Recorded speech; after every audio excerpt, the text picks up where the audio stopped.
Assalamu alaikum wa rahmatullahi wa barakatuh et bienvenue dans le jardin des histoires apaisantes. C'est moi, Soumia, qui vais vous raconter l'histoire du jour. Bismillah, c'est parti.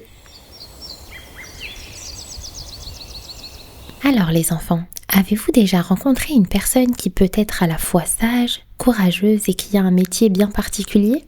Aujourd'hui, je vais vous raconter l'histoire d'une femme exceptionnelle de l'époque du prophète Mohammed sallallahu alayhi wa sallam. Elle s'appelait Asma bint Yazid ibn as-Sakan radiyallahu anha. Elle était connue pour sa grande intelligence, sa foi profonde et son métier de coiffeuse.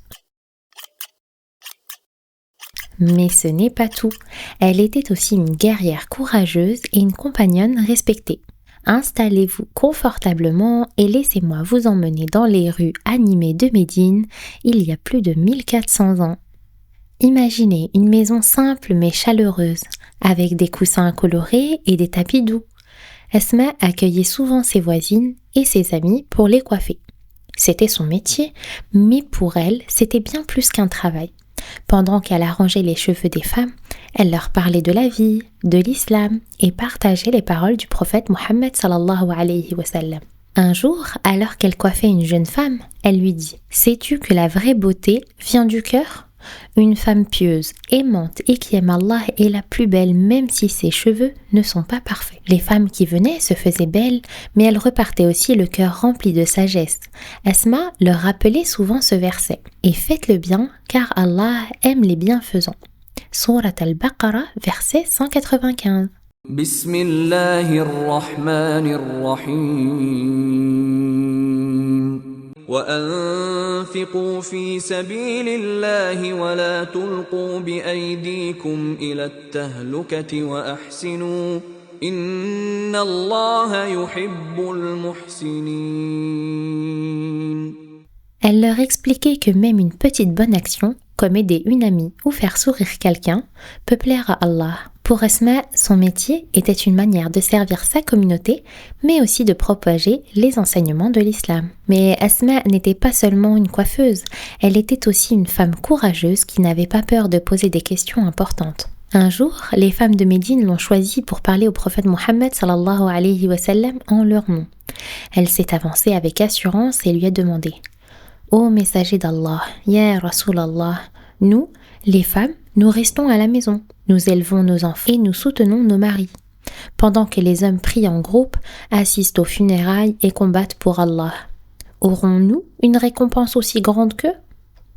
Le prophète sallallahu alayhi wa sallam l'a écouté avec attention, puis, avec un sourire, il lui a répondu « Retourne auprès des femmes qui t'ont envoyé. Et dis-leur que leur patience et leurs efforts dans leur foyer leur donnent une récompense égale à celle des hommes dans leur mission. » Et ce message est en parfaite harmonie avec ce verset du Coran. Quiconque, homme ou femme, fait une bonne œuvre tout en étant croyant, nous lui ferons vivre une bonne vie et nous récompenserons leur vertu par bien mieux encore. Surat An-Nahl, verset 97. Bismillahirrahmanirrahim. من عمل صالحا من ذكر أو أنثى وهو مؤمن فلنحيينه حياة طيبة ولنجزينهم أجرهم بأحسن ما كانوا يعملون. Imaginez la joie d'Asma en entendant cette réponse. Elle était si heureuse de transmettre ce message aux femmes. Cela montrait que leurs efforts, même à la maison, étaient précieux aux yeux d'Allah. Mais mes amis, l'histoire d'Asma ne s'arrête pas là. Lorsqu'il le fallait, elle devenait une guerrière courageuse. Lors de la bataille de Yarmouk, une grande bataille contre les Byzantins, Asma bint Yazid a montré une bravoure incroyable.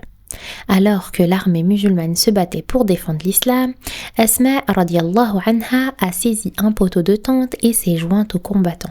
Oui, un simple bâton. Mais avec cela, elle a affronté les ennemis sans peur. Elle savait que ce verset du Coran s'appliquait à elle. Et lutter pour Allah avec tout l'effort qu'il mérite. Surat Al-Hajj, verset 78. Bismillahirrahmanirrahim. وجاهدوا في الله حق جهاده. On raconte qu'elle a frappé si courageusement qu'elle a aidé à repousser plusieurs soldats ennemis. Son rôle a été crucial et elle a montré que même une femme pouvait défendre sa foi avec force et détermination. Quelle inspiration, n'est-ce pas? Asma était la preuve que la foi donne une force incroyable, peu importe qui vous êtes. Alors mes amis, qu'apprenons-nous de l'histoire d'Asma binti Yazid? D'abord, qu'il ne faut jamais sous-estimer nos actes. Même une petite bonne action, comme coiffer quelqu'un ou poser une question, peut être importante aux yeux d'Allah. Ensuite, elle nous montre que le courage et la foi peuvent nous donner une force immense, même dans les situations les plus difficiles. Asma binti Yazid radiyallahu anha était une femme sage, courageuse et bienveillante, un exemple pour nous tous. Et voilà les enfants, cette histoire touche à sa fin. Je vous remercie d'avoir écouté l'histoire de Asma binti Yazid radiyallahu anha et je vous dis à très bientôt pour une nouvelle aventure avec nos héros musulmans. Assalamu alaikum wa rahmatullahi wa barakatuh.